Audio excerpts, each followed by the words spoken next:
नमस्कार. आपण 16व्या अध्यायाच्या पहिल्या श्लोकावरती अजून आहोत.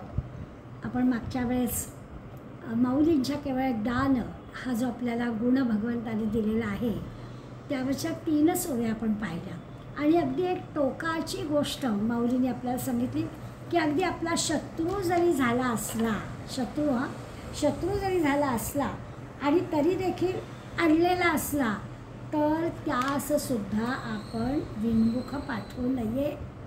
अगदी टोकाची गोष्ट माऊलीने आपल्याला सांगितली दानाबद्दल. बाकी आपण ठीक आहे, वृक्षाचं उदाहरण, भूमीचं उदाहरण समजू शकतो की झाड आपल्याला सारखं काहीतरी देतच आहे. सावली देत आहे, फळं देत आहे, फुलं देत आहे. अगदी काटे असणारं झाड असलं तरी देखील ते आपल्या चांगल्या एखाद्या कलमाला रक्षण करायला म्हणून उपयोग पडतो आहे. बाकी सगळं निसर्गातलं जलचक्र त्याच्यामुळे चालू आहे. आज आपण पर्यावरणाचा विचार करणाऱ्या सगळ्या मंडळींना झाडं लावा असं सांगतो आहोत. त्यामुळे झाड आपल्यावरती खरोखर किती दान करतो ते आपण पाहतो आहे. तसं भूमीबद्दलसुद्धा आपण म्हणू की आपण कसंही भूमीशी वागलो तरीसुद्धा भूमी आपल्याला आपण देतो तिला एक दाणा आणि ती हजारो लाखो दाणे आपल्याला देते. या दृष्टीने आपल्याला बाकीची उदाहरणं पटतील. पण एक टोकाचं उदाहरण माऊलीने दिलं की शत्रू जरी झाला तरी तो शत्रू जर अडलेला असेल आणि त्याला जर आपल्याला दान द्यायला लागलं तर ते सुद्धा आपण द्यावं. ही फारच मोठी टोकाची गोष्ट आहे. त्याला तरी दान असं म्हटलं. असा विचार आपण 85, 86, 87 या 3 ओव्यांमध्ये केला. मी मागच्या वेळेस असं म्हटलं होतं की काही शब्द इतके परिचयाचे झालेले असतात आणि त्यामुळे त्याचा अर्थ आपल्याला असं वाटतं की अरे मला कळलं आहे. पण प्रत्यक्षात जेव्हा आपण असा खोलवर जाऊन माऊलींसारखा विचार करायचा प्रयत्न करतो की माऊलींनी कसा केला आणि मग लक्षात असं येतं की आपण ना ह्या दान शब्दाच्या संदर्भात काहीच तसं वागलेलो नाही आहोत. मी म्हणजे आपल्याला नेहमीच मागच्या तासिकेमध्ये दान शब्दाच्या ह्या ओव्या अभ्यासताना आपण म्हटलं होतं की आपल्याला फार वाटतं की आपण फार मोठं दान करतो आहोत. परंतु खिशात आहे म्हणून देणं ह्याला दान म्हटलेलंच नाही आहे. ते आपल्या दानासंबंधीच्या ज्या सगळे आपल्या मनातल्या दान शब्दाचे अर्थ किंवा दानासंबंधीचे प्रश्न या सगळ्याला माऊलींनी तसं म्हटलं तर छाटूनच टाकलं आहे. हे जे काही उदाहरण दिली 2 माऊलींनी त्याच्यावर लक्षात आलं की आपण जे करतो आपलं असं झालं आहे खरं की सध्या आपण ज्या वातावरणात आहोत त्याच्यामध्ये ज्याला आपण थोडं चैन म्हणतो, मनोरंजन म्हणतो किंवा आपलं काहीतरी नावं लौकिक तिथे आहे त्यामुळे ते आपली प्रतिष्ठा जपणं असं काही म्हणतो. या नावाखाली आपण काही गोष्टी दुसऱ्याला देतो. म्हणजे आपण कुठे देणगी देतो, कुठे काही कुठल्या चांगल्या कामाला मदत करतो. अशा पद्धतीला आपण दान असं म्हणतो. परंतु याला काही माऊलींनी जो गुण म्हणून सांगितला आहे तो दिला नाही. आता 1-2 दिवसांमध्येच परवा राघव नावाच्या एका मुलाची माहिती व्हॉट्सॲपवरतीच वाचायला मिळाली. तो तरुण आहे मुलगा, म्हणजे अजून नोकरी करतो आहे, पण त्याच्याजवळ जे की पैसे साठलेत असं आपण म्हणूया. त्यांनी काय केलं तर ॲम्ब्युलन्स घेतली आणि ती ॲम्ब्युलन्स तो पेशंटना हॉस्पिटलमध्ये घेऊन जाणं आणि परत घरी सोडणं किंवा जे काही यासाठी तो वापरतो आणि केवळ 100च रुपये घेतो. आणि त्याच्यात त्यांनी माहिती दिलेली आहे की माझे जे साठलेले पैसे होते त्याचा उपयोग काहीतरी समाजासाठी करावा असं मला वाटलं. आणि शनिवार तो स्वतः त्या ॲम्ब्युलन्सचा ड्रायव्हर म्हणून बसतो आणि बाकी 5 दिवस त्यांनी ड्रायव्हर ठेवला कारण तो नोकरी करतो. आता हे असं जे काही असतं ना, अशा अनेक राघवांची आमच्या समाजाला गरज आहे. याला आपण असं म्हणू की हे समाजोपयोगी गोष्ट आहे म्हणून त्यांनी केलेलं हे दान या सगळ्यात होतं.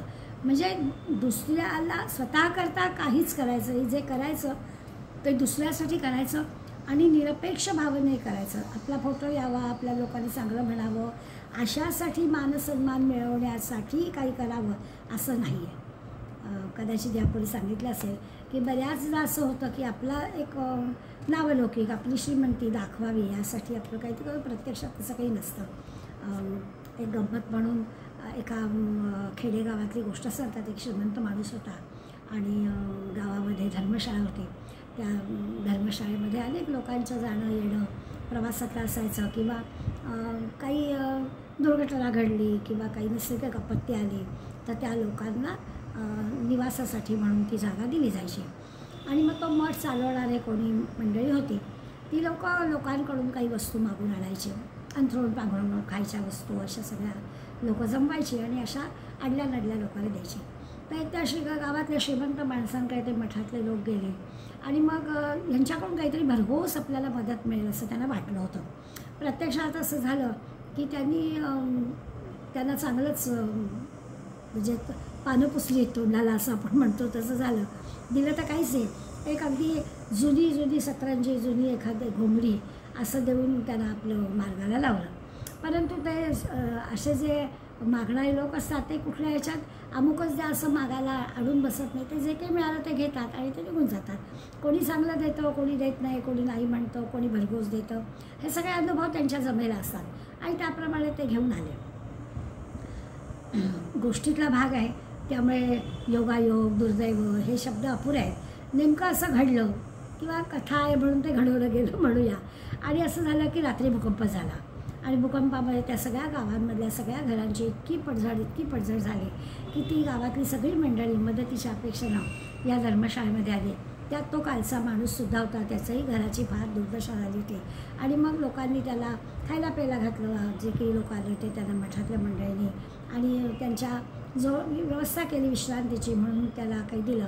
आणि मग त्यांनी पाहिलं की आदल्या दिवशी आपण जे काही दिलं होतं त्या लोकांना तीच फाटकी सतरंजी आणि तीच फाटकी घोंगडी आपल्याला पण आत्ता मिळालेली आहे.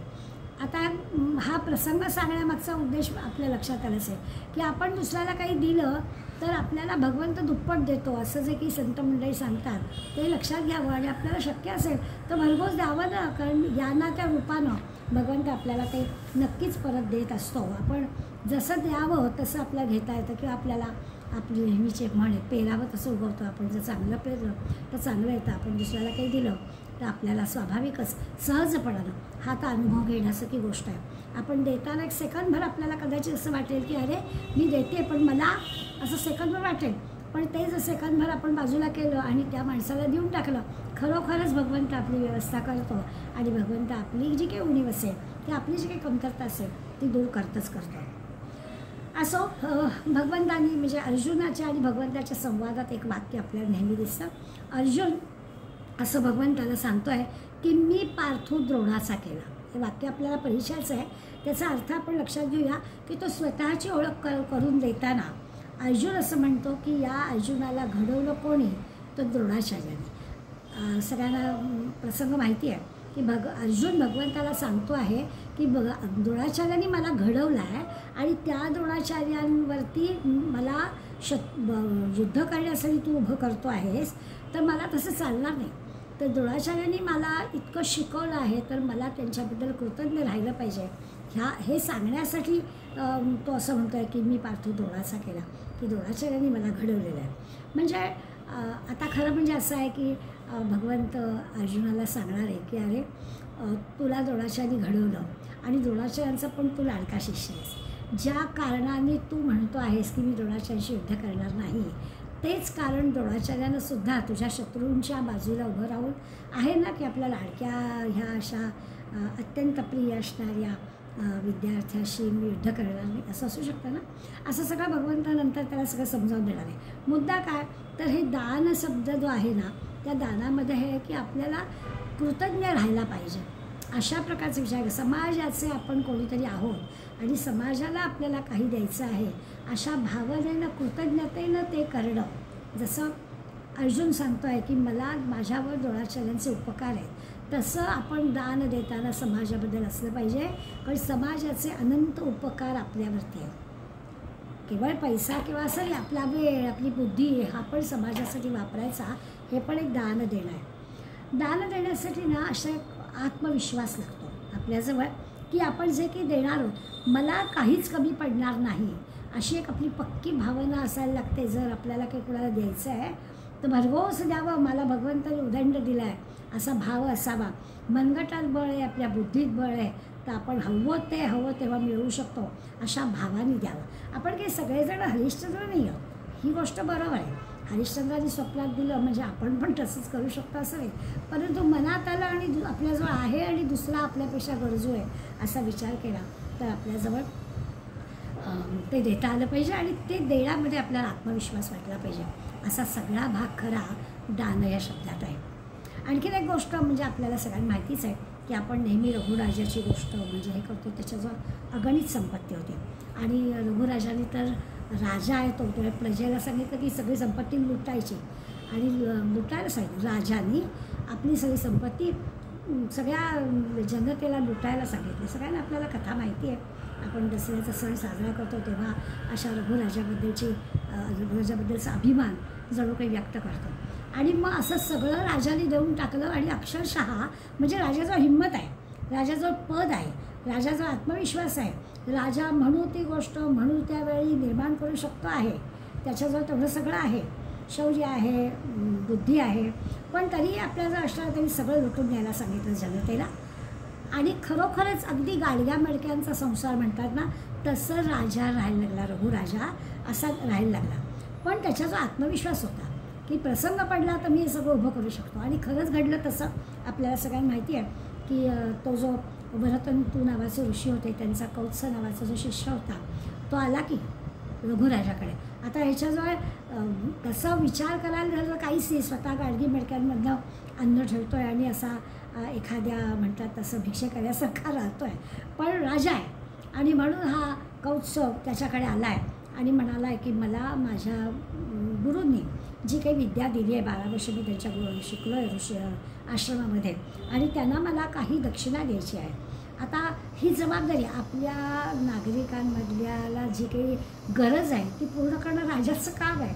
आणि म्हणून कौत्स राजाकडे आला आहे आणि मला काही रक्कम हवी आहे, कारण मला माझ्या गुरूंना दक्षिणा द्यायची आहे. तेव्हा रघुराजा म्हणाला बरोबर आहे, तुला मिळायलाच पाहिजे.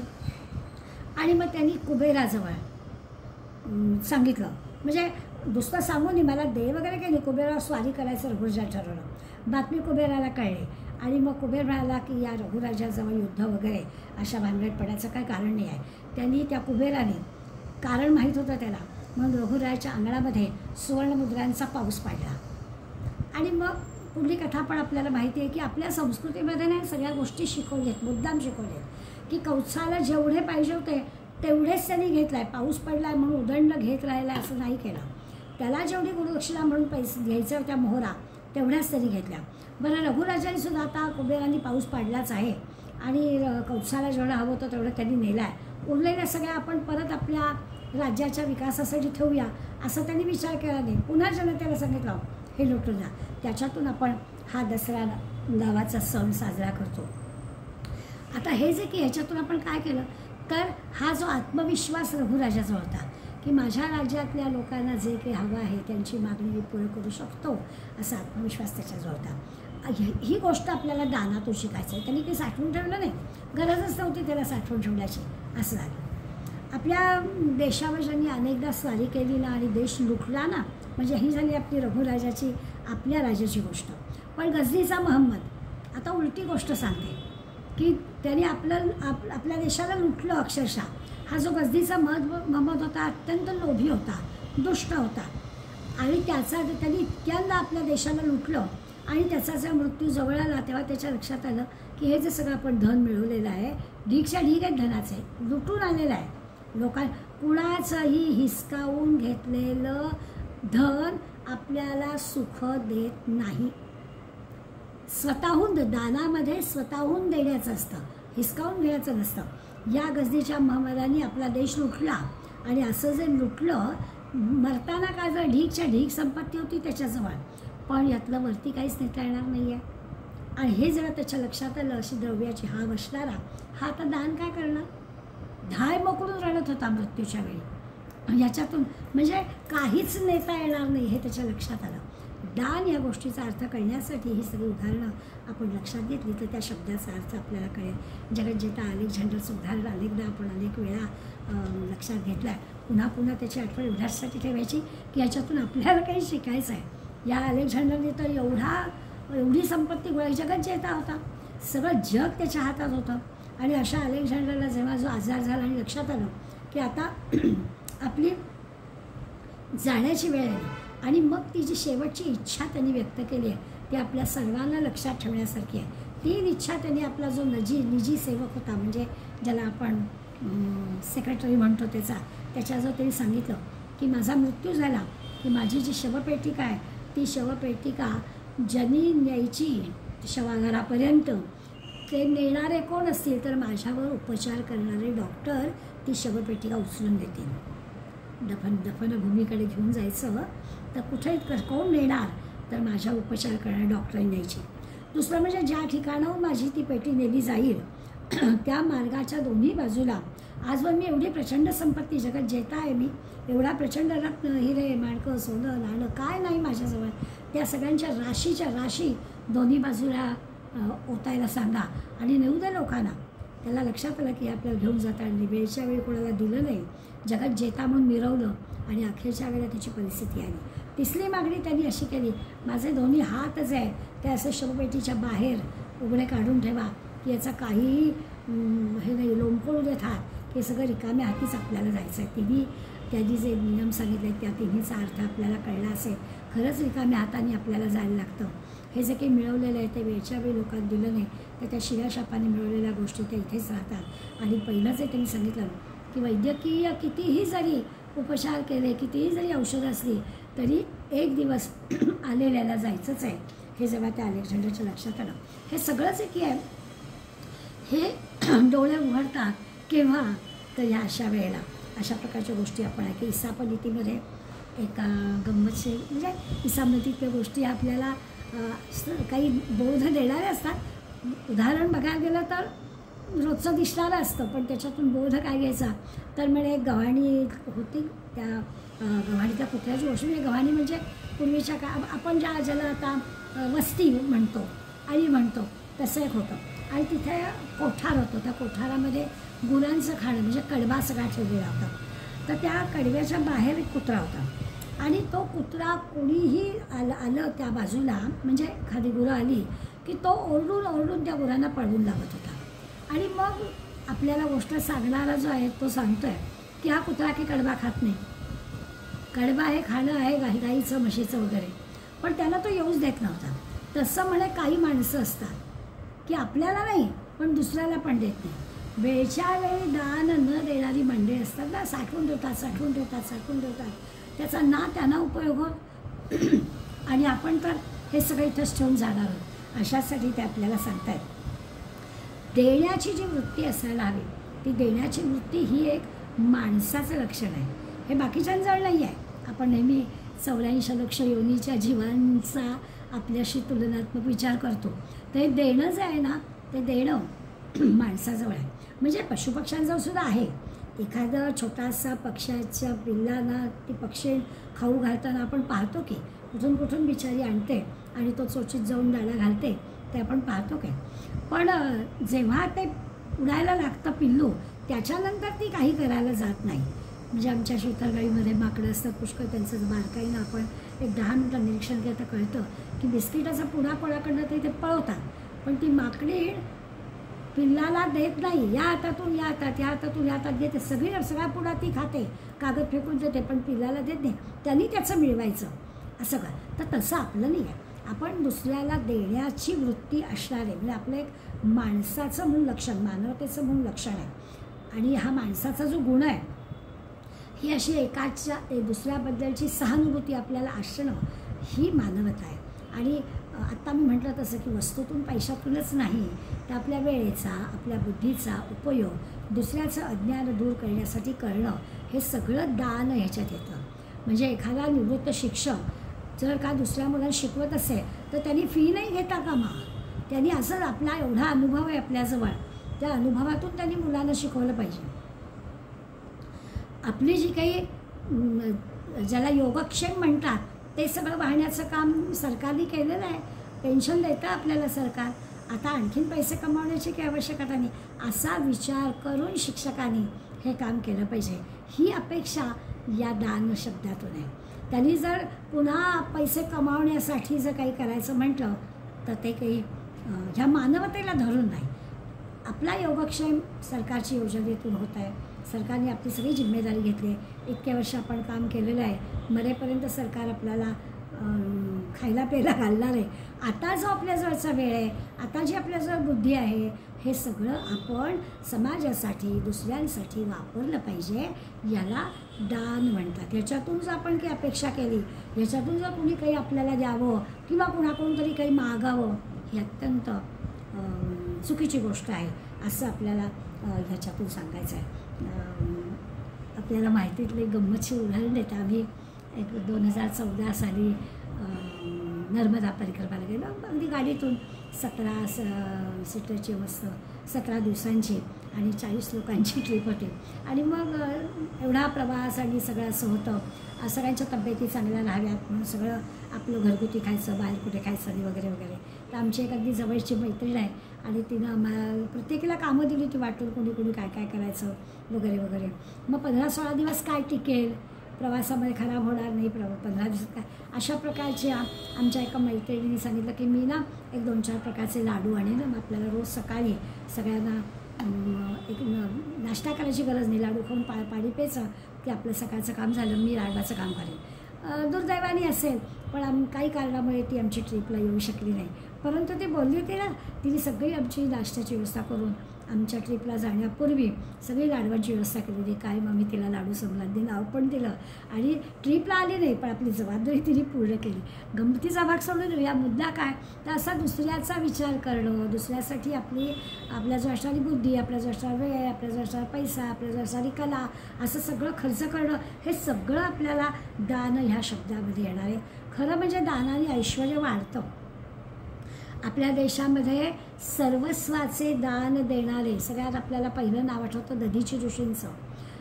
अशी मोठी मोठी उदाहरणं लक्षात हे तर सगळं आपण छोटं मोठं करतो आणि आपल्याला असं वाटतं आपण खूप काहीतरी केलं, असं नाही. तर आपली परंपराच आहे. दधीची ऋषींनी आपला देहच देऊन टाकला. आता काही कथेत शिरत आपल्याला सगळ्यांना माहिती आहे. आपल्या हाडाचं शस्त्र बनवलं, ते बनवायला सांगितलं आणि राक्षसांचा वध केला. म्हणजे देह असताना देह देणं, म्हणजे आता देहदानाचे आपण फॉर्म भरतो, नेत्रदानाचे फॉर्म भरतो, ते आपलं देह टाकल्यानंतरचं असतं. दधीचींचं नाव का घ्यायचं तर देह असतानाच त्यांनी तो देऊन टाकला आणि त्या स्वतः मृत्यू पत्करून तो त्या हाडांचं शस्त्र बनवून राक्षसांना पराभूत केलं. आपला धर्म ही गोष्ट आपल्याला सांगतात. मुकलेलं अन्न देणं, आपण म्हणजे असं करण्यामुळे आपल्याला कधीच काही कमी पडत नाही, अशा प्रकारची खात्री या दानातून आपल्याला देते. माऊलीने तर मी मगाशी सुरुवात करतानाच म्हटलं, माऊली इतकं टोकाचं आपला उदाहरण दिलं आहे. वैरी झाली याही आरतात आहे. शत्रू आहे पण तो आरता आहे ना, तो अडला आहे ना, काही मारतात आहे ना, त्याला हवा आहे ना आणि आपल्याजवळ आहे ना तर द्या, विमुख पाठवू नका, असे कधी आपल्याला सांगितलं. असं आज आपल्याला पुढल्या ओव्यांकडे आणि स्वाभाविकच पुढल्या गुणाकडे जायचं आहे. त्याचं नाव आहे दम. दम म्हणजे सामर्थ्य, शक्ती, आपल्याजवळ असणारी असणारं सगळ्या प्रकारचं जे कर्तृत्व आहे ते सगळं, ती जी काही सामर्थ्य शक्ती जी आहे किंवा ते जे कर्तृत्व आहे. म्हणजे समजा आपण असं म्हणूया की एखाद्याला विशेषतः म्हणजे अभ्यास न करणाऱ्या मुलांना आपण कितीतरी वेळा काय काय सांगतो आणि आपल्यालाही पालक सांगतात वगैरे वगैरे आणि तुमच्याच्यानी ते काम होणार नाही असं आपण त्या मुलाला सांगतो. तुझ्यात ना काही दमच नाही. तो दमशब्द आपल्याला कळतो एवढ्यासाठी की एखाद्यावरती शक्तीच नाही, एखाद्यावरती सामर्थ्यच नाही, तेव्हा आपण असं म्हणतो तुला नाही हे जमणार, तुझ्यात तो तेवढा दमच नाही. दम असणारा माणूस, ज्याचं सामर्थ्य आहे, तो असणारा माणूस ना नेहमी असा प्रसन्न असतो. ज्याचा दम नसतो म्हणजे त्याच्याशी जमणार नाही, त्याच्याजवळ कर्तृत्व नाही, कष्ट करण्याची तयारी नाही, काही प्रसन्नताच नाही, असं जे आहे त्याला दम नसणं म्हणतो.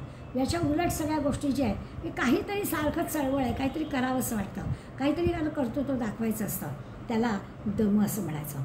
दुसरा दम शब्दाचा अर्थ खरा असा आहे. ही झाली सुरुवात. पण आणखीन आपल्याला काय करायचं आहे तर दम म्हणजे इंद्रिय संयम. सामान्य माणसाचं कसं असतं, खावं प्यावं मजा करावी, आपल्याला आयुष्य मिळालेलं आहे, छान माणसाचा जन्म मिळाला आहे तर आपण तो उपभोगून घ्यावा, असं खरं म्हणजे संयम वगैरे या गोष्टी की आपल्याला वाटत नाही. जरा छान आवडीचे 2-4 पदार्थ असले की मग अगदी दाबून जेवायचं आणि मग म्हणायचं की अरे बापरे फारच जेवण झालं आणि मग त्रास होतो वगैरे वगैरे पूर्ण सगळं माहितीच असतं. ते संयम करणं ही मोठी अवघड गोष्टी आहे. आणि इथे मात्र ते आपल्याला सांगतात की इंद्रिय संयम करायचा म्हणजे इंद्रियांची जी शक्ती आहे ती शक्ती संचयित करायची, साठवून ठेवायची, याची आवश्यकता आहे. एखाद्या आपण आपल्या पिढीला आपल्याला समजा आपण केलं तसं की आपल्याला समजा मोठं घर घ्यायचं आहे, तर आपण दर महिना थोडे पैसे की प्रत्येक गोष्ट आपल्या पिढीनं की समजा फ्रीज घ्यायचा आहे, टी व्ही घ्यायचा आहे, तर आपण ठरवायचो की पुढल्या वर्षी आपण दिवाळीला हे घेणार. मग दर महिना थोडे पैसे बाजूला करायचे आणि मग ठरलेली गोष्ट ठरलेल्या वेळेला आपण घ्यायचो. अलीकडल्या पिढीला हे माहिती नसतं. अलीकडे सगळी सिस्टीम बदली झाली आहे आणि पटकन वस्तू घेऊन आधी घरात यायचं आणि मग त्याचं फेडत बसायचं. हल्ली ही सिस्टीम झाली. पण आपण मात्र संयम ज्याला म्हणतो की नाही, माझ्या खिशामध्ये जेव्हा साठेल तेव्हा मी ती घेईन, असा इंद्रिय संयम आपल्याला शिकवलेला आहे. इतिहासामधल्या उदाहरणाकडे पाहिलं तर आपल्याला कळेल.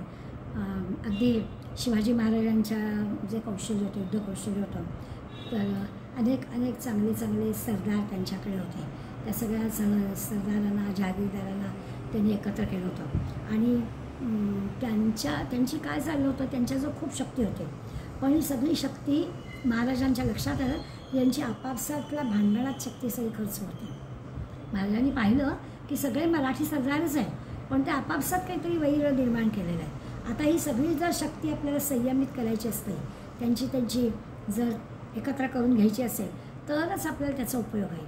मग ही जी काही एकमेकांच्यातली भांडणं ती बाजूला कशी, ह्याला ना राजकारण म्हणायचं. आता मी आपल्या इतिहासातलं उदाहरण दिलं. आता अलीकडे पण काही ठिकाणी आपण जर अशा पद्धतीने विचार केला तर आपल्याला कळेल की अशी परस्पर विरुद्ध वाटणारी दोन माणसं एकत्र येऊन त्यांची शक्ती दोन्ही एकत्र करून त्या शक्तीचा आपण उपयोग करून घ्यायचा, ह्याला म्हणायचं संचय करणं. आपल्याजवळ असणाऱ्या शक्तीचा संचय करायचा. अगदी महाराजांचं जसं आहे तसं पहिल्या बाजीरावाच्या वेळेला आपण पाहिलं, लहान मोठे सगळे सरदार जे होते त्या सगळ्या आपापसातल्या भांडणात अगदी म्हणतात तशी शक्ती वाया घालत होते. त्या सगळ्यांना बाजीरावांनी एकत्र केलं, त्यांची एकजूट केली आणि मग दिल्लीपर्यंत स्वाभाविकच ध्वज फडकवला असं आपल्याला दिसतं. ही जी काही उदाहरणं आपण पाहतो त्याच्यावर आपल्याला कळेल संयम करायचं म्हणजे काय. त्या शब्दाचा अर्थ करण्यापुरता आपण एकत्र करू. लहानपणी आपण एक गोष्ट ऐकलेली आहे. वडील आपल्या आजारी पडल्यानंतर चारी मुलांना जवळ बोलावतात आणि एक काठी तोडायला सांगतात, तर ती काठी तुटते आणि चार काठ्या एकत्र घेतात आणि चारी काठ्या एकत्र तोड असं म्हणतात, त्या तुटत नाहीत. त्याच्यातून ते सांगतात की तुम्ही चौघजण असे एक घट्ट राहा, एकमेकांना धरून राहा, असं वडील त्यांना उपदेश करतात. बोलवत नव्हतं, कृतीने ते दाखवतात. असं पण ही जी काही आहे हे संयमित करणं आहे, हे एकत्र येणं आहे, आपला शक्ती संचय करणं आहे. दम या शब्दामध्ये अशा सगळ्या गोष्टी एकत्र आहेत. साध्या गोष्टीतसुद्धा म्हणजे इंद्रिय दमन शब्द वापरला तर आपल्याला इंद्रियांच्या दमनाचं पण कळेल. साधा आहे ना की आपण सकाळी उठलो की उठल्यापासून जर आपण सारखंच काही दिसेल ते खात राहिलो तर मग आपल्याला 12:30-1ला जेव्हा खरी भूक लागेल, जेवायचं असेल तर ती खरी भूक लागतच नाही. कारण अशी भूक लागण्यासाठीची जी काही सकाळपासून गोष्ट आहे ती करतच नाही. पण तेच आपण पाहतो की कष्ट करणारे जे शेतकरी असतात ते सकाळी बिचारे नांगर घेऊन जातात आणि 12:30-1-1:30पर्यंत असे कष्ट करतात आणि मग मात्र ती जी काही बांधून आणलेली असेल भाकरी भाजी काय असेल ते चटणी ते मात्र खातात. तर हे जे काही आपण पाहतो त्याच्यात काय दिसतं आपल्याला, त्याच्यात त्या शेतकऱ्याला जेवणानंतर जे काही समाधान मिळतं त्या इंद्रिय संयमामुळे मिळालेला आनंद असतो.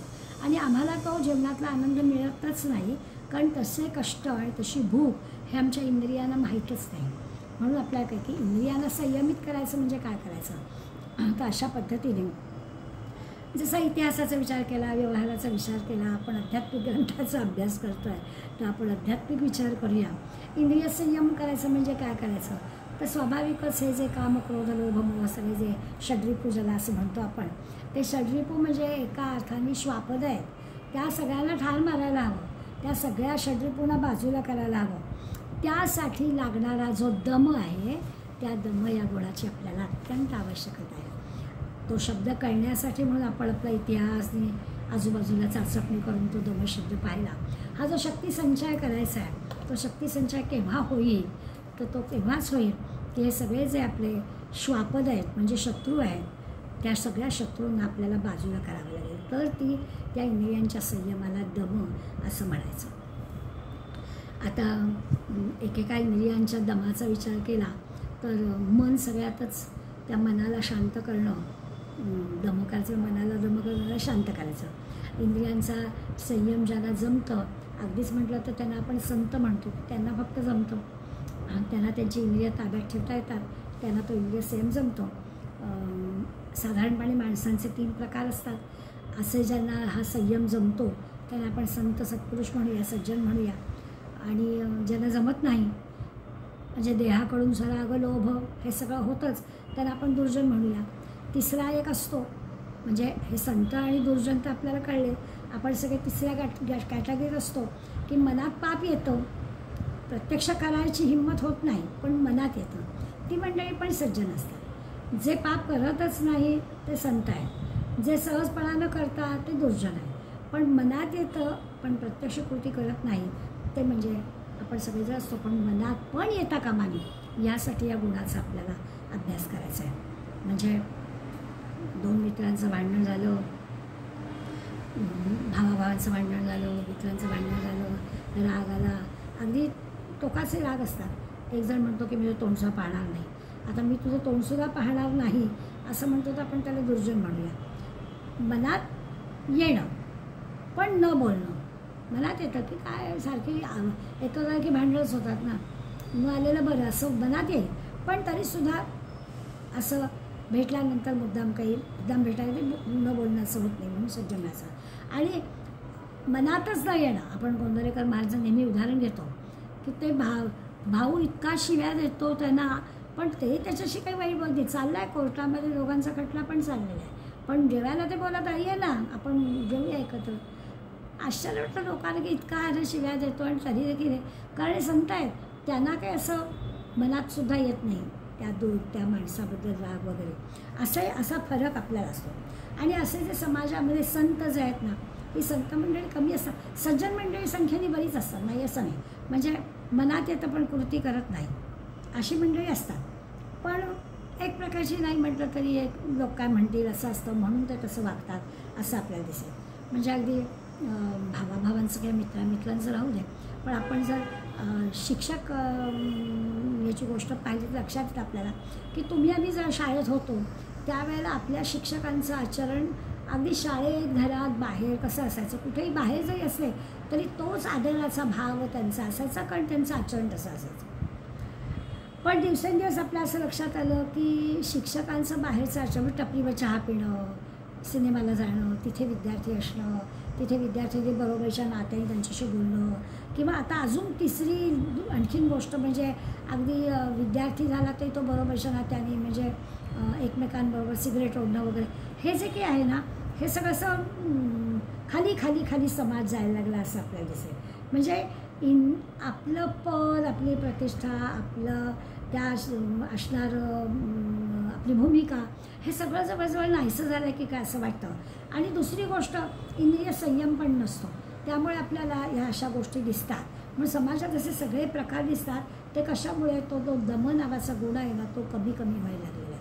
नुसतं संयम करणं म्हणजे इंद्रिय दमन करणं किंवा आता म्हटलं तसं सगळ्या षड्रिपूंना बाजूला टाकणं, या सगळ्या गोष्टींचा आपण एकत्रित विचार केला तर आपल्याला दिसतं की हा गुण आता कमी होत आहे. ज्याला असं वाटतं मला वाटेल तसं मी वागणार, मी तो 8 तास ड्युटी करतो तेव्हा शिक्षक असेल, बाहेर आल्यावर काही मी तसा नाही आहे अशी भूमिका असते. आणि वेळेस तसं नाही, जे आपलं पद आहे ते 24 तास आपलं पद आहे, आपलं आचरण तसंच असलं पाहिजे असं अगदी आत्ता 5-50 वर्षापूर्वीपर्यंत असं वातावरण आपल्याला दिसायचं. आणि तसं आपण त्या भूमिकेत असणाऱ्या माणसाकडनं अपेक्षा पण करायचो. आजकाल हा दमगुण दिसत नाही, किंवा आपण असं म्हणू की त्या गुणाचं महत्त्व पण आपल्याला वाटत नाही असं घडताना दिसतं. म्हणजे एखाद्याला सांगायचं म्हटलं ना तर आपला सगळा दम खर्च होईल पण लोकांनाही काही पटणार नाही अशा तऱ्हेचं होतं.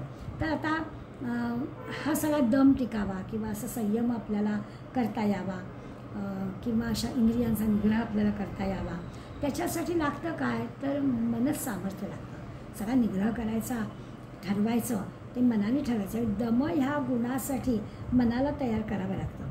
मनातच आपल्या चांगल्या गोष्टी सातत्याने आल्या तर कदाचित ह्या सगळ्या गोष्टी होतील. एखादं ध्येय आपण ठेवलं आहे, त्या ध्येयासंबंधीचं चिंतन आपण करतो आहे, त्याच्यासाठी लागणाऱ्या सगळ्या गोष्टी, मग ते ध्येय पूर्ण करण्यासाठी थोडे कष्ट पडणार, ते पडू देत, तेही करायची आपली तयारी आहे.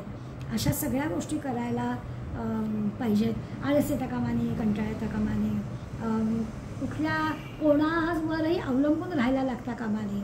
असं नाही की ह्यांनी केलं नाही म्हणून मी त्या ध्येयापर्यंत पोचलो नाही, असं नाही होता कामा. सगळे जे काही आपल्याला करायचं आहे ते हिमतीनं, कर्तृत्वानं आपण ते केलंच पाहिजे. मिळाली कोणाची मदत तर चांगलंच आहे, पण नसेल कोणी तर आपल्याला माहिती आहे की आपण जर असे खरंच स्वप्रयत्नाने काही गोष्ट केली तर परमेश्वर आपल्याला मदत करतो. अगदी अतर्क्य वाटणाऱ्या गोष्टीसुद्धा आपल्याकडून घडवून घेऊ शकतो असं आपल्याला दिसतं. त्यामुळे ज्याला खऱ्या अर्थाने हा दमगुण आत्मसात करायचा आहे ना, त्यांनी न कंटाळता, आळस न धरता कामाला सुरुवात करायची. आपल्याला निश्चितपणानं या भगवंताची मदत होईलच होईल, हे काम होईल. आता हे जे काही दम सामर्थ्य माऊली काय म्हणतात त्याचा विचार आपण करूया. तत्पूर्वी गौतम बुद्धाची एक आठवण आपल्याला माहिती आहे म्हणजे, पण त्याची आठवण कोण देते? हे जे सामर्थ्य आहे, दम म्हणजे सामर्थ्य, हे जर प्राप्त व्हायचं असेल तर थोडीशी आपल्याला दूरदृष्टी लागते. म्हणजे हा जो सिद्धार्थ गौतम बुद्ध का झाला हे आपल्याला सगळ्यांना माहिती आहे. त्यांनी 3 गोष्टी पाहिल्या. एक प्रेतयात्रा पाहिली, एक आजारी असलेला, अगदी दलितगात्र झालेला माणूस, जर्जर झालेला माणूस पाहिला, आणि म्हणजे एक म्हातारा, एक रोगी. म्हातारा ठीक आहे, वयामुळे झाला असेल म्हणून तो जर्जर झाला आहे, पण दुसरा एक त्यांनी रोगी पण पाहिला आणि तोही असा अगदी टेकलेला होता असा दिसला. आणि तिसरं त्यांनी प्रेतयात्रा पाहिली. या सगळ्या लगातार 3 गोष्टी पाहून त्याच्या लक्षात आलं की मानवी जीवन नश्वर आहे, आणि त्या नश्वरतेची गोष्ट जेव्हा त्याला कळली आणि मग ते म्हटलं की एवढ्या सगळ्या संपत्तीचा, धनाचा, म्हणजे मगाशी जसं अलेक्झांडरचं उदाहरण आपण बघितलं तसं त्याच ह्या गौतम बुद्ध जो झाला सिद्धार्थ, त्याला पण कळलं की एवढं सगळं आपल्याकडे आहे, सत्ता आहे, ऐश्वर्य आहे, धनसंपत्ती भरपूर आहे, आपल्याला चांगली पत्नी आहे, पुत्र आपल्याजवळ आहे, सगळं आपल्याला आहे. पण तरी देखील त्याला ही जी नश्वरता कळली आणि त्यांनी सगळं ऐश्वर्य क्षणार्धात सोडलं आणि तो गौतम बुद्ध झाला. हे त्याचं अफाट सामर्थ्य. खरं म्हणजे ह्याला दम म्हणायचं. हा दम सिद्धार्थाचा होता. ही सगळी इंद्रियांनी, हे सगळं ऐश्वर्य, संपत्ती, पत्नी, पुत्र, प्रेम, हे सगळं जे आहे ती इंद्रिय अडकलेली होती. एक क्षण असा आला त्याच्या जीवनामध्ये आणि हे सगळं नश्वर आहे असं त्यांनी पाहिलं आणि त्याला जे काही वैराग्य आलं, ते वैराग्य प्रत्यक्ष कृतीत उतरण्यासाठी त्याचं जे सामर्थ्य होतं त्या सामर्थ्याला म्हणायचं दम. तो एवढ्या वैभवापासून सहजपणानं दूर जाण्याचा ते निर्णय घेतला आणि तसं त्यांनी केलं. हे जे काही आहे ह्याला दम असं म्हणायचं. म्हणजे आपण म्हणूया वैराग्य मिळवायचं झालं तरीसुद्धा सामर्थ्य लागतं. सगळं ऐश्वर्य आहे, त्या ऐश्वर्यापासून वैराग्य मिळवायचं आहे तर आपल्याला तो जो दम लागतो. चांगलं आहे. म्हणजे एकीकडे म्हटलं तर महत्त्वाकांक्षा आहे, ध्येय आहे, म्हणजे ते वेगळंच आहे की हे जर काही नश्वर आहे तर या सगळ्या नश्वरतेपासून मला दूर जायचं आहे असा विचार यांनी केला सिद्धार्थाने आणि तो गौतम बुद्ध झाला. स्वामी विवेकानंद सर युरोपला होते, त्यावेळेला त्या प्राध्यापक डायसनची आणि त्यांची भेट झाली होती. खरं तर डायसनच्या घरीच ते होते आणि पुस्तक चालत होते. हातातल्या पुस्तकामध्ये तल्लीन झालेले होते. आपल्याला सगळ्यांना प्रसंग माहिती आहे. आणि डायसन त्या खोलीत आला. स्वामीजी जिथे होते तिथे डायसन, त्याचंच घर होतं, त्याची खोली एक दिली होती स्वामीजींना त्यांनी, आणि तल्लीन होऊन स्वामीजी पुस्तक वाचत होते. स्वामीजीला कळलंसुद्धा नाही डायसन आल्याचं, त्यांच्या लक्षातच आलं नाही.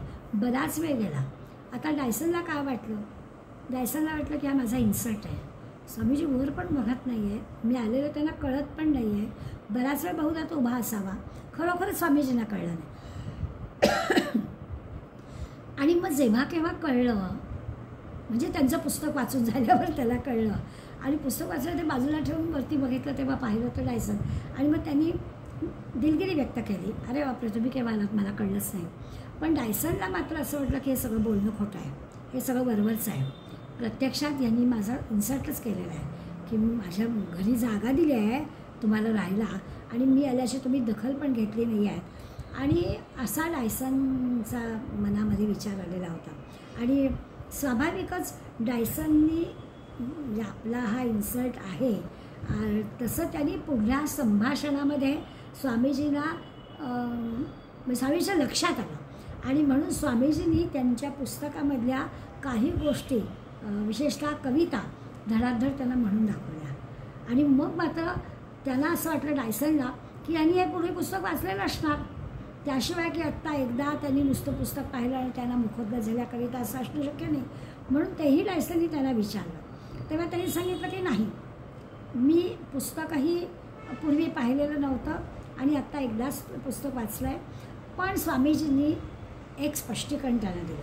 ते म्हणाले की भारतीय साधू सज्जनांच्या जवळ अशी एक संयत चित्त करण्याची, वैराग्य धारण केल्यानंतर ती योग्याला ही ताकद असते. योगी कुणाला म्हणायचं तर योग्याला आपल्या इंद्रियांना आत ओढण्याची ताकद असते. जो कोणी योगी कामकांचनाच्या बाहेर असतो, कामना आणि ह्या ऐश्वर्य याच्या पलीकडे असतो आणि खऱ्या अर्थाने ज्यांनी ब्रह्मचर्य व्रताचं पालन केलेलं असतं त्यालाच हे असं संयमित राहणं, एकाग्र होणं, एकपाठी असणं, वाचलेलं लक्षात राहणं, हे सगळं त्याला जमू शकतं. म्हणजे आपण दम शब्द का शिकायचा, दम हा गुण आपल्याला देवाने दिला आहे तर तो नाही आहे म्हणून आपण लक्षात राहत नाही असं म्हणूच शकत नाही. ह्याचा अर्थ असा आहे, का लक्षात राहत नाही, आपलं लक्ष भलतीकडे जात असतं, मग ती जी गोष्ट आहे ती आपल्या लक्षात राहते. स्वामीजींच्या काय लक्षात राहतं, तर स्वामीजींची इंद्रिय सगळी त्यांच्या आज्ञेत आहेत, संयमात आहेत. म्हणून ते सांगतात पाश्चात्य लोकांना हे पटणार नाही.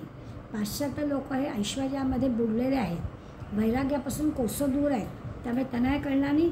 भारतामध्ये मात्र अशी अनंत उदाहरणं आपल्याला पाहायला मिळते की त्यांनी ते एकाग्रचित्त होतात, ती मंडळी लक्षात ठेवतात. 70-80 वर्ष सतत काय म्हणायचं संयत चित्त असणारा असतं. म्हणजे एवढ्या अगदी 11-12 हजार फुटांवर थंडीमध्ये कमी ऑक्सिजन असेल अशा ठिकाणी सुद्धा सैनिक आमचे असतात. हे सैनिक कसे राहू शकतात याचं कारण हेच आहे की त्यांना ह्या सगळ्या संयत चित्त त्यांचं असतं, मग त्यांना कशाचा त्रास होत नाही. आपल्याला आपण कधीतरी जातो तर आपण सगळ्याची तयारी घेऊन जातो, पण आमचे सैनिक अशा कमी ऑक्सिजनमध्ये इतक्या भयंकर थंडीत असतात, तिथे काही त्याला सफोकेशन वगैरे त्यांना काही होत नाही, ते राहू शकतात. कारण संयत चित्त, एकाग्र चित्त, त्याच गोष्टीवरती चित्त एकाग्र करणं, त्याला दम असं नाव आहे. आणि ते दम म्हणजे इंद्रिय सगळी आपली ताब्यात घेणं. आता परत विनोबा भाव्यांचं उदाहरण देत मी, आपल्याला सगळ्यांना माहिती आहे विनोबा भाव्यांनी असं दम करून आपलं सगळं शरीर तयार केलं होतं आणि म्हणून भूदान चळवळीमध्ये भारतभर ते फिरले, पण त्यांचा पोशाख तोच होता. उत्तर भारतात असा, दक्षिण भारतात असा, थंडीत असा, पावसाळ्यात असा. पंचा नसलेल्या विनोबा भावे, दाढी वाढलेली, चष्मा आपल्या डोळ्यासमोर लगेच येते आणि असे पंचावर राहायचे. वर्षभराच्या कुठल्याही सीझनमध्ये कुठल्याही ठिकाणी ते जाऊ दे, ते त्याच पोशाखाने, कारण त्यांनी शरीर, त्यांची इंद्रिय ते ताब्यात ठेवते. कुठल्याच प्रकारच्या उन्हाळ्याचा किंवा थंडीचा त्यांना त्रास होत नव्हता असं दिसेल.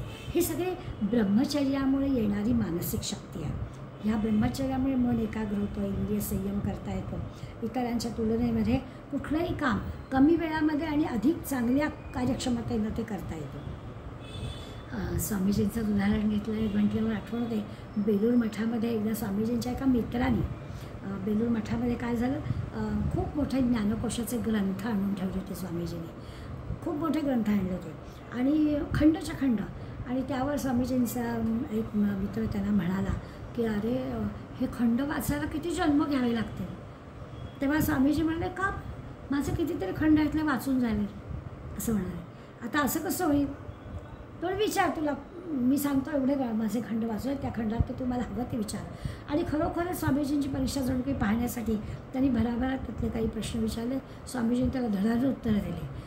ह्याच्यावर आपल्या लक्षात येतं की वैराग्य धारण करणाऱ्याला दम साधलेला असतो आणि हे दम साधण्याने काय काय गोष्टी होऊ शकतात.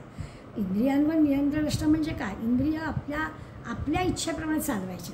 म्हणजे आपण नुसतं स्वामीजींवर म्हणतो की त्यांच्या नुसती त्यांनी डोळे फिरवलं की त्यांचा परिच्छेद पाठ होऊन जायचा. आपण आता खूप साऱ्या वाचनानंतर वाचून झालेलं जर आपलं पुस्तक असेल, पूर्वी कधीतरी वाचलं आहे, तर त्या पुस्तकाचा परिच्छेदातलं पहिलं पान, की आता व्हॉट्सअपवर आपल्याला काही वेळा असं होतं की अरे तीच पोस्ट परत येते. आधी सुरुवातीला 2-4 वाक्य वाचताना आपल्या लक्षात येत नाही आणि मग लक्षात येतं.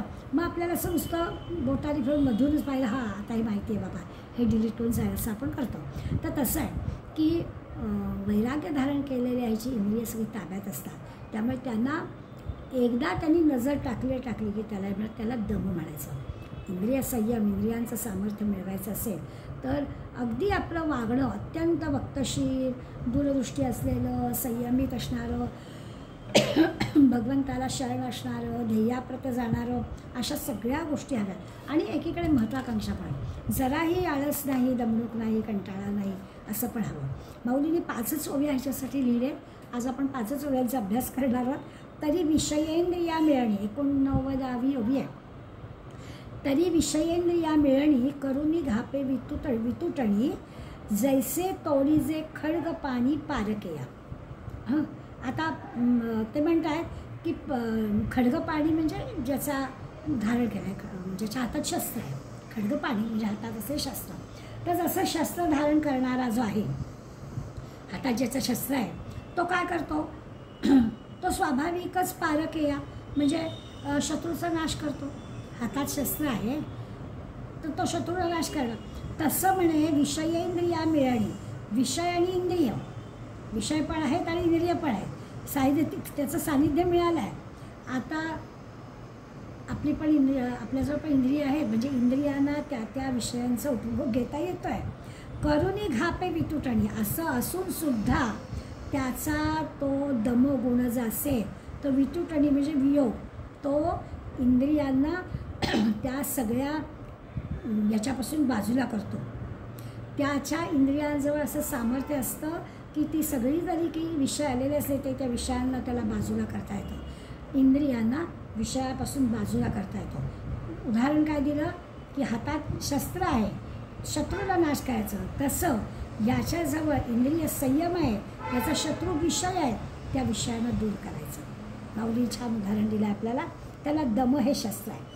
या दमशस्त्राने जसं एखाद्या शत्रूला मारायचं तर हातातल्या शस्त्राचा उपयोग करायचा. इथे शत्रू एक विषय आहे, त्या विषयांना मारायचा आहे आणि हातात शस्त्र कुठलं आहे? दम ह्या गुणाचं शस्त्र आहे. आता आपोआपच इंद्रियांचे आणि विषयांचे तो ताटातूट करू शकतो असं दिसेल आपल्याला.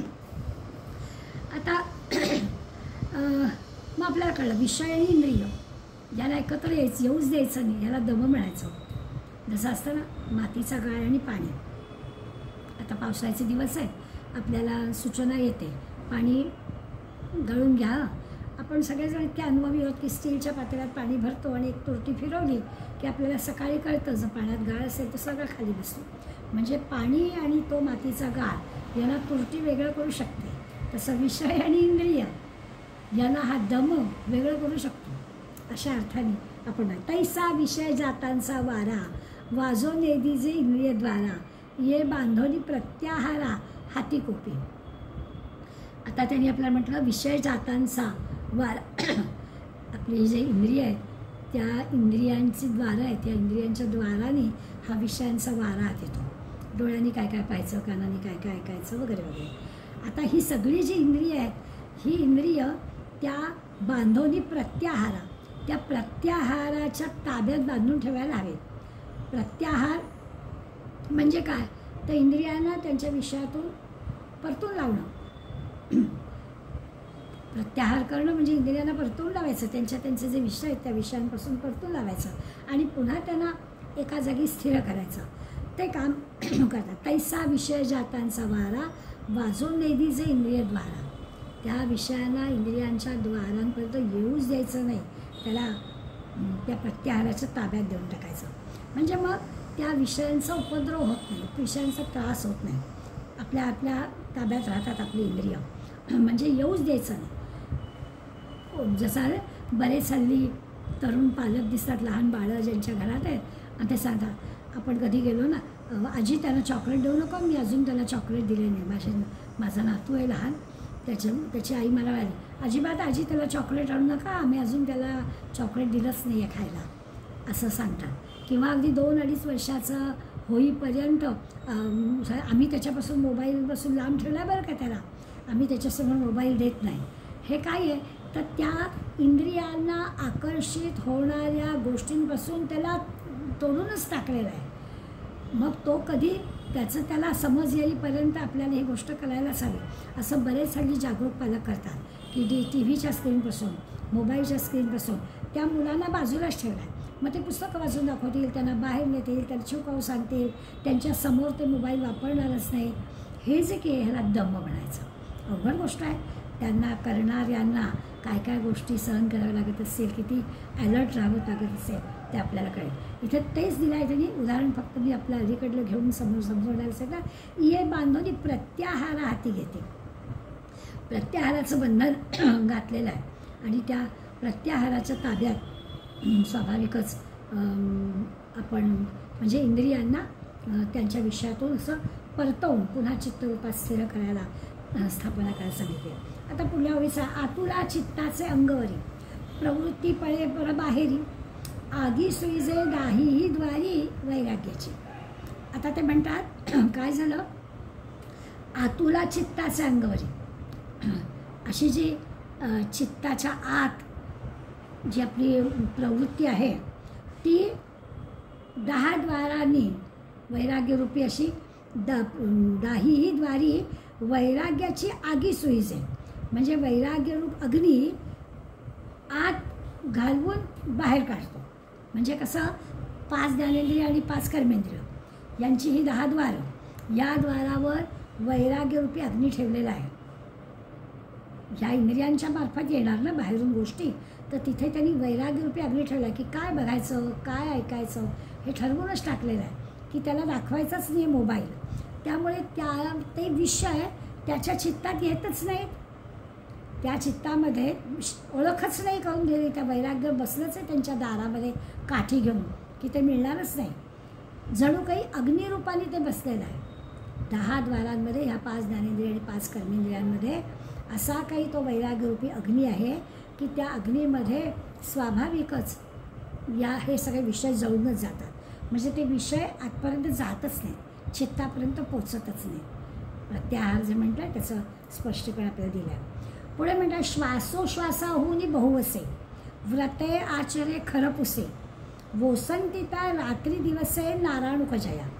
म्हणजे काय, आता श्वासाश्वासाहून बहुवसे त्या योग्याची जी स्थिती असते ना, श्वासोश्वास बंद करण्याहूनही अतिकठीण असते. म्हणजे रोखून धरायचा असं रात्रंदिवस तो करत असतो. योगी आहे त्यामुळे कष्टप्रद आहे. त्या खरपुसे शब्द वापरला म्हणजे अतिशय कष्टाचं, त्याचं जे आचरण ते सगळं कष्टाचं आहे. वसंतिता रात्रंदिवस आहे नारायणुक जया. त्याला दुसरा काही विचारच नाही. त्याला कठीण व्रत आचरण करत असल्यामुळे दुसरं काही करायला त्याला सवडच नसते. इतकं तो कठीण हे करत असतो की अन्य काही करायला त्याला वेळच मिळत नाही असं त्याचं असतं. तसं ह्या गोष्टी आहेत की त्या इंद्रियांवरती अग्नी ठेवलेला आहे, काही करताच येत नाही, दुसऱ्या कशाला सवडच नाही. उत्तम गोष्टी उत्तम रीतीनं रात्रंदिवस तो करत असतो. त्यामुळे अन्य काही दुसरं करायला त्याला अवधीच मिळत नाही. पै दमू ऐसा म्हणी पेत तो हा जाड स्वरूपे. म्हणजे काय, त्याला दम असा शब्द वापरतात. पुढल्या ओळीमधले यागार्थी संक्षेप पुढल्या अर्धी ओळ त्यांनी पुढल्या गुणासाठी दिली आहे. त्यामुळे आपण 93-94 ओळीमधल्या 2 अर्धचरणांचाच विचार आपल्या दमासाठी करणार आहोत. 3 ज्या आधी गोष्टी दिल्या की कसं विषयांपासून सगळ्यांना दूरच ठेवलं. सगळी जी इंद्रिय आहेत त्या इंद्रियांना त्या विषयांपासून दूर ठेवलं. अडकाठी कुठे केली की त्यांच्या त्या इंद्रिय द्वारावरती वैराग्यरूपी अगदीच ठेवला. त्यामुळे त्या आत काही विषय येण्याचा संबंधच नाही. पै दमू ऐसा म्हणी पेत तो हा जाड सोडे. त्याला दम असं म्हणतात. त्याचं लक्षण तू जाणून घे असं ते सांगितलं. आधीच आपण दम शब्दाचा अर्थ तेवढ्यासाठी घेतला कारण हे नुसता शब्दाचा अर्थ आपल्याला कळेल, पण हा इंद्रिय संयम म्हणजे काय आहे. आणि मग पुढल्या ह्याच्यात त्यांनी सांगितलं यागार्थही संक्षेपे सांगू ऐका. आपण अभयम सतसंशुद्धी ज्ञानयोग व्यवस्थिती दानम दमश्च एवढं पाहिलं.